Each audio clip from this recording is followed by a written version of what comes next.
The resonance of Logan Harrison's shout didn't just fill the town square, it shattered the oppressive silence like a thunderclap across a stagnant valley. With a violent finality, his palm struck the auctioneer's podium, depositing 3 months' worth of hard-earned wages. The metallic clatter of coins dancing across the wood, timber polished smooth by years of human misery, was the only sound in Riverside, California, that sweltering morning in 1885. On the raised platform, Hannah Williams remained as still as a statue carved from ancient oak. At 55 years of age, her frame was slight and weathered, but her stillness wasn't born of terror. It was the paralysis of sheer, unadulterated shock.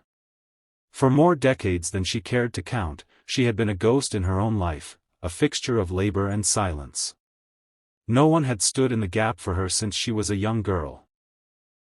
The cruel machinery of gossip had begun its grind long before the sun peeked over the horizon. Throughout Riverside, the murmurs were as sharp as thorns. Hannah Williams was a spent force. They whispered that she was a relic of a bygone era, too brittle to be useful, too faded to deserve a soft word, and far too exhausted to ever find a place to call home again. Her own kin had been the ones to lead her to this indignity. Her nephew, Jacob, had escorted her to the square not with sorrow, but with the cold calculation of a man balancing a ledger. His wife had been the architect of this betrayal, insisting that during this relentless drought, an aging aunt was simply a mouth they could no longer afford to fill. To them, she was a liability to be liquidated. The California sun was a punishing, white-hot weight. Hannah's soles throbbed against the sun-baked planks of the stage, the heat rising through her skin, yet she refused to let her knees buckle. She had endured 55 years of being treated as if she were made of glass, visible only when she was in the way. She told herself she would endure this final humiliation with her dignity intact. The auctioneer, a man whose soul seemed as dusty as his coat, called her forward with a sneer that didn't bother to hide his contempt. "Hannah Williams," he barked, his voice dripping with derision. 55 years. Still possesses the constitution for heavy laundry and kitchen service. Who starts the bidding for this sturdy workhorse? A wave of mocking laughter surged through the gathered townsfolk, spreading like a slow-acting toxin. Who would waste good grain on a mare that old? A woman shrieked from the back, her face twisted in a cruel grin. It was then that Logan Harrison stepped through the parting crowd. His eyes, the color of a gathering storm, were fixed solely on Hannah. He looked at her not as a commodity, but as if she were the only living soul in the square. He was young, perhaps 30, clad in the rugged, salt-stained denim of a man who worked the earth. His boots were thick with the dust of the trail, but when he spoke, his voice possessed the unshakable gravity of a man who had looked into the abyss of loss and decided he would never let another soul fall into it. In that fleeting second, a spark of something long dormant flickered in Hannah's chest. She wondered, against all her cynical instincts, if the concept of mercy still drew breath in such a savage world. Logan pivoted toward the auctioneer, his jaw set in a line of restrained rage. What was the price her family accepted to cast her out like refuse? He demanded. A heavy, shamed silence descended upon the square. Even the most callous observers found their tongues tied by the sheer bluntness of the question. Hannah's voice, surprisingly resonant and steady, broke the tension. "A single sack of flour," she said. "So they might endure the winter without hunger." Logan's features darkened, a shadow of fury crossing his brow. He reached into his heavy coat and produced a weathered leather satchel, the weight of it clear as it hit the table. "That is 3 months of my sweat and toil," he declared, his voice dropping to a low, dangerous register. "It is more than enough to settle any perceived debt this woman owes to this town or her kin." The crowd let out a collective, sharp intake of breath. That amount of currency was a fortune in a drought year. It could sustain an entire household for 6 months or more. Logan turned his back on the crowd and looked up at Hannah. For the first time in a generation, she didn't see a reflection of a burden in someone's eyes. She saw a human being. "I am Logan Harrison," he said, his tone softening but remaining firm. I manage a cattle ranch 15 miles to the south. The work is grueling, and I am in desperate need of a partner to keep it running. I pay a fair wage, but I want to be clear. I am not purchasing you. I do not buy people like cattle. If you choose to ride out with me, it is your decision and yours alone. And if the day ever comes where you wish to move on, I will personally escort you to your destination and provide you with the means to begin anew. Hannah searched his face, her throat constricting. Why would you choose me? She whispered, her voice barely audible over the wind. Logan's gaze didn't waver. Because everyone here is blinded by the years on your face. I see a person who has survived what would have broken lesser souls. I need that kind of strength to save my land from the dust. The honesty of his words hit her with the force of a physical blow. But what of the obligations, she asked, her mind still trapped in the logic of servitude. What of the years of mandated service? There are no contracts on my land, Logan replied with iron certainty. You provide the labor, I provide the compensation. It is a partnership of respect, nothing less. He reached out a hand, palm up, steady as the mountains on the horizon. Hannah looked at that hand for a long, meaningful moment.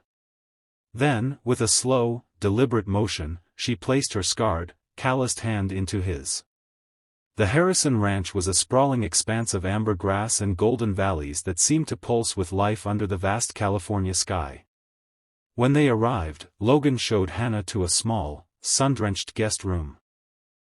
She stood in the doorway, her chest aching with a cocktail of emotions she couldn't quite name. A bed with clean linens. A door that featured a sturdy lock on the inside.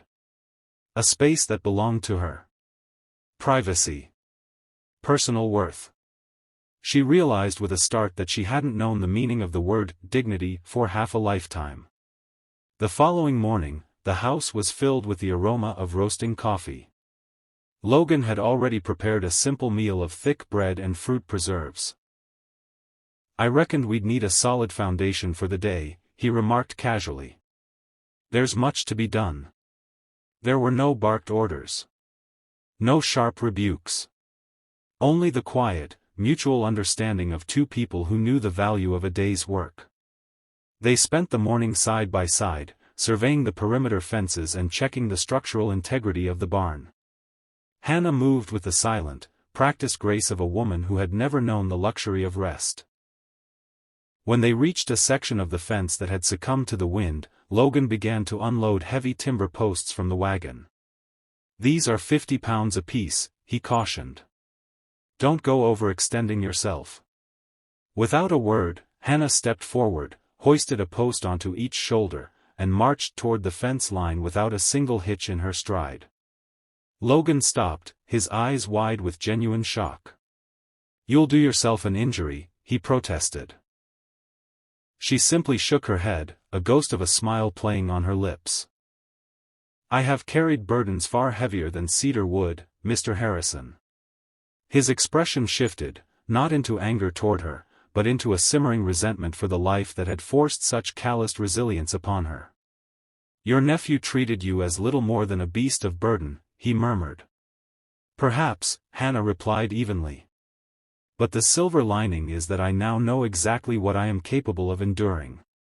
They labored until the horizon turned the color of bruised plums. They were drenched in sweat and their joints cried out in protest, but for the first time, Hannah felt a sense of lightness in her spirit. That evening, as they cleaned up from the day, Logan said something that made her heart skip. If there's anything in this house that doesn't suit you, the height of the counters, the placement of the hearth, you just say the word. We'll remodel it until it's right for you. Hannah froze. No one had ever considered whether she fit into a space. She had always been the one forced to mold herself into the uncomfortable corners of other people's lives. But Logan saw her as the center of the home, not an occupant of its margins. As the weeks turned into a month, the harsh edges of Hannah's life began to soften, much like a jagged stone polished by a persistent stream. Laughter, a sound she thought she had forgotten, began to emerge in quiet, stolen moments. Under their combined efforts, the ranch began to breathe again. The fences stood straight, the livestock thrived, and the shadows of despair were chased away by the light of purposeful work. One afternoon, while taking a brief respite under the sprawling canopy of an ancient oak by the creek, Logan handed her a canteen. He looked out over the valley, his expression contemplative. "You possess more grit than any man I've ever employed," he said sincerely. "And I'm profoundly grateful. This ranch was slipping through my fingers before you arrived. Now, we actually have a future." Hannah held her breath, bracing for the inevitable, but, the hidden catch that usually followed a compliment. But Logan wasn't finished. "If you're amenable to it, I'd like to offer you something more substantial than a weekly wage. If you stay for 2 years and continue this partnership, I want to give you a formal share of the profits when we move the cattle. You shouldn't just work this land, you should own a piece of its success." Hannah's hands began to shake. "No one has ever offered me a stake in anything. I've always been the help." "You aren't the help," Logan said firmly. "You're the reason the gates are still open. You've earned it." Later that evening, over a shared meal, he asked her about the years before the auction square. She spoke of her late husband, of the grueling years spent raising her nephew after his parents passed, and the slow, painful transition into becoming a phantom in her own household. "You deserved a life of appreciation," Logan said softly. "You still do." Hannah looked at the young man across the table. "I have to ask, Logan. Why are you being so decent to me? Most men your age wouldn't look twice at a woman in my position." Logan's gaze drifted toward the window, his eyes clouding with a distant sorrow. "I had a wife and a young son 3 years ago. A fever swept through the valley and took them both in the span of 7 days. I know the exact weight of crushing loneliness. I made a vow that if I could prevent another soul from feeling that isolation, I would do it, regardless of the cost." Hannah reached across the table and placed her hand over his. They were 2 survivors of different storms, huddling together to build a fire. The peace was shattered at daybreak. 5 riders approached, the rhythmic thud of hooves against the dry earth sounding like a funeral drum. Hannah was tending the vegetable garden when the dust cloud signaled their arrival. She stood tall, her fingers tightening around the handle of her hoe. Logan stepped onto the porch, his face a mask of iron. The lead rider, a man with eyes as cold as flint and a jagged, unpleasant smile, pulled back on his reins. "The name's Garrett," he announced. "I'm here on behalf of Mr. Thornton." Logan didn't move. "State your business." Garrett gestured broadly at the thriving ranch. "Mr. Thornton is looking to expand his holdings. He's prepared to offer you a settlement for the deed. Or, he can wait for the inevitable. It's a dry season, Harrison. Fires have a way of starting in the middle of the night. It would be a shame to see that fine barn of yours turn to ash." It wasn't a suggestion, it was an ultimatum backed by the threat of ruin. Before Logan could draw a breath to respond, Hannah stepped out from the garden, her voice cutting through the tension with clinical precision. "There is a flaw in your employer's logic," she said, her eyes locked onto Garrett's. The rider sneered. "And what would that be, old woman?" "In the state of California, conspiracy to commit arson is a hanging offense. And if anything were to happen to this property, the sheriff would have 5 names to put on 5 different ropes. I suspect Mr. Thornton is far too calculating to let his men leave such an obvious trail of breadcrumbs. You were sent here to intimidate us, not to commit a capital crime. Go back and tell your master that we aren't frightened by schoolyard threats." Garrett's eyes narrowed as he searched for a flicker of fear in her face. He found none. He spat into the dust, his bravado momentarily eclipsed by her unshakable resolve. "This isn't over," he growled before wheeling his horse around. As the riders disappeared into a cloud of dust, Logan let out a long, shuddering breath. That was either the most courageous display I've ever witnessed or the most reckless. They didn't strike, Hannah said, though her limbs felt like lead. That's the only metric that matters. They wasted no time. They rode into town and documented the threat with the local authorities. By making the dispute public, they effectively stripped Thornton of his ability to operate in the shadows. For several weeks, a heavy, expectant silence hung over the ranch. They worked with a new sense of urgency, fortifying what they could. One evening, while Hannah was inspecting the hayloft, the flooring beneath her gave way with a sickening crack. She plunged through the gap, her heart leaping into her throat. At the last possible millisecond, her fingers clamped onto a structural support beam. Splinters tore into her palms, and her legs dangled over the empty air of the barn floor. Hannah! Logan's scream was a raw, primal sound. He sprinted up the ladder, his face ghostly pale. He threw himself flat onto the loft floor, reaching down until his fingers locked around her wrists. "I have you," he grunted, his muscles straining as he hauled her upward. When she was back on the solid wood, she collapsed, her lungs burning. Logan didn't pull away, he gathered her into a fierce, trembling embrace, as if he were trying to pull her very soul back into safety. "God," he choked out against her hair. "I thought you were gone. I can't lose you, Hannah. I simply cannot." When he finally stepped back, his hands were still vibrating with adrenaline. "I need you to understand something," he said, his voice cracking. "You aren't just a partner on this ranch. You are the heartbeat of it. I can't go back to the silence. I wouldn't survive it a second time." Hannah's throat felt thick with unshed tears.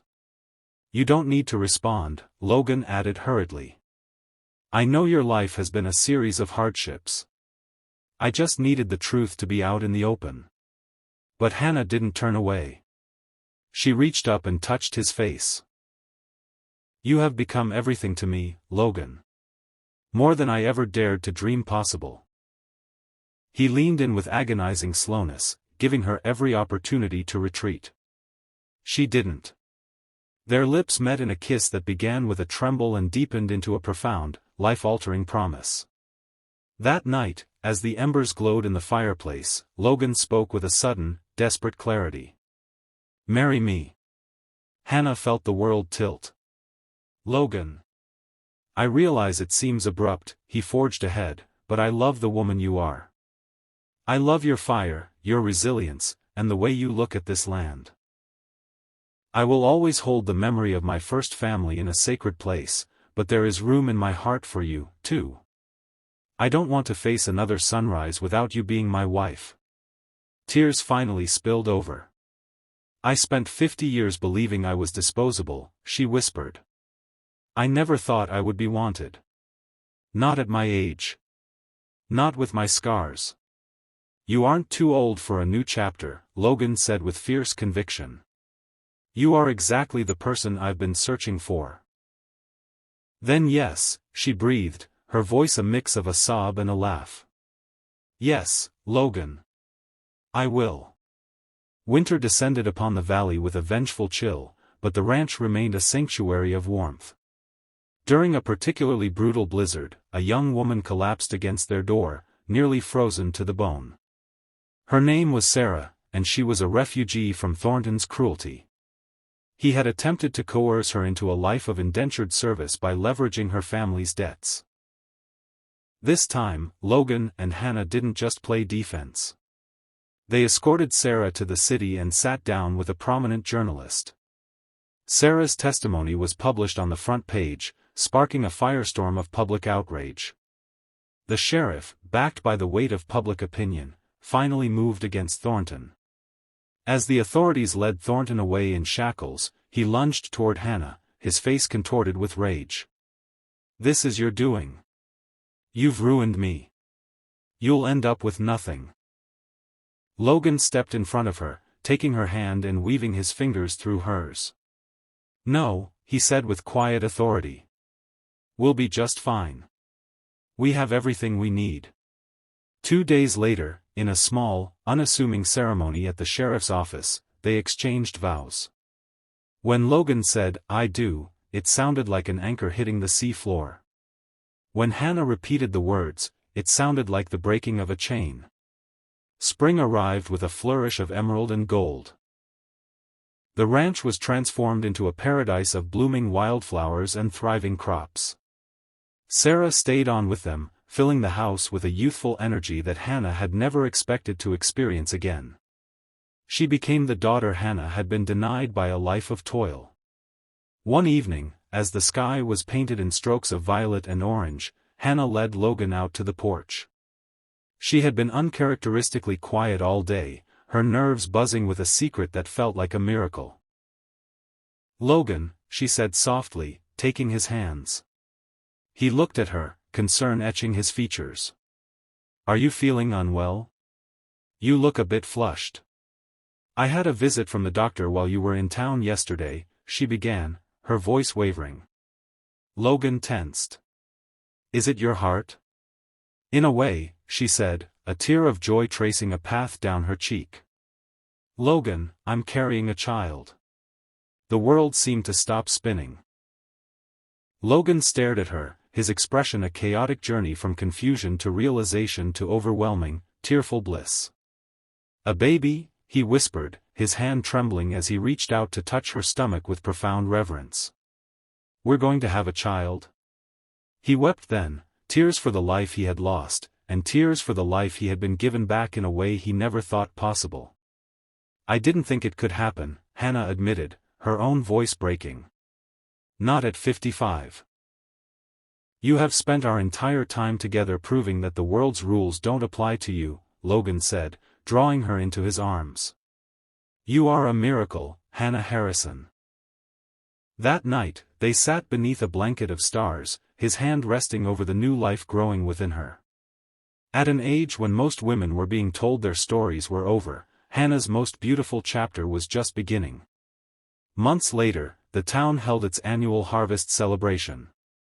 It was a gala of music and light, and the entire community had gathered to mark the end of the drought.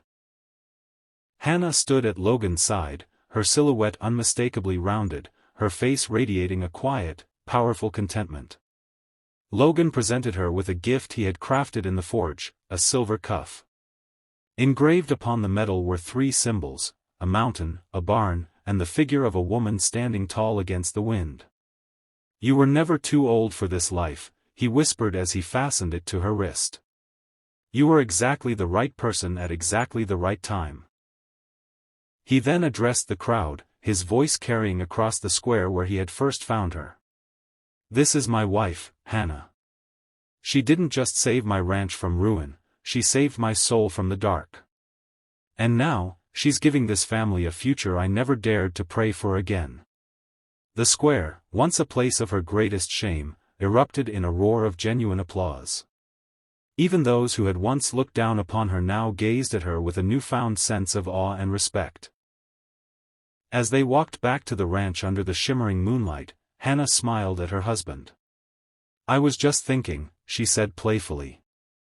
"I'm quite glad that stubborn rancher decided I was the only one who could help him." Logan laughed, the sound full and vibrant. "Best investment I ever made." Their life was no longer defined by the grim necessity of survival. It was defined by the joy of belonging. Sarah walked a few paces ahead of them, humming a folk tune, and Hannah realized a profound truth. She had spent 6 decades being told she was either a burden or a tool. But Logan had seen her soul, and that recognition had changed the very fabric of her reality. In the biting chill of a February morning, Hannah gave birth to a healthy, screaming boy. Logan held the tiny infant, his face wet with tears of gratitude. "He is magnificent," Logan whispered. "Just like his mother." "What shall we call him?" Hannah asked, her voice weary but glowing. Logan looked at her with a love so intense it felt physical. "Samuel. After my father." "Samuel Harrison," Hannah repeated, the name tasting like honey. "It is perfect." Sarah stood in the doorway, her eyes shimmering. "May I hold my brother?" "Of course," Hannah said. "You're his family now." As Sarah cradled the newborn, Hannah looked around the room. This was her family. Not the people who had bartered her for a sack of flour, but the people she had chosen, and who had chosen her in return. Logan sat on the edge of the bed, taking her hand. "I never imagined life could be this full again," he said quietly. "Neither did I," Hannah replied. "But here we are." Outside, the ranch flourished, a testament to their shared strength.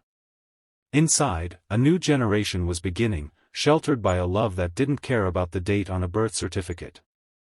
Hannah Williams had been told she was too old to matter, too old to love, and too old to dream. But the truth was far simpler: she was just getting started.